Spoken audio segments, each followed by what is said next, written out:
प्रभो श्रीराम भक्त संकटमोचन पवन सुत पंचमुखी हनुमान देवाय नमो नमः। दीपं यदि परम ब्रह्म दीपं यदि जनार्दन दीपाहरत मे पाप पूजा दीप नमस्तुते।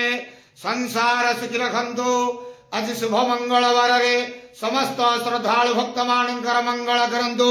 समस्त श्रद्धालु भक्त मान को आश्रीपद करंतु। मनस्कामना पूर्ण करंतु। कर्म क्षेत्र उन्नति करंतु। ग्रहरिष्ट खंडन करंतु। जगतर मंगल करंतु। विश्वर कल्याण करंतु। आपणकर नाम प्रकाश करंतु। शुभ करडाक श्रवण करंतु।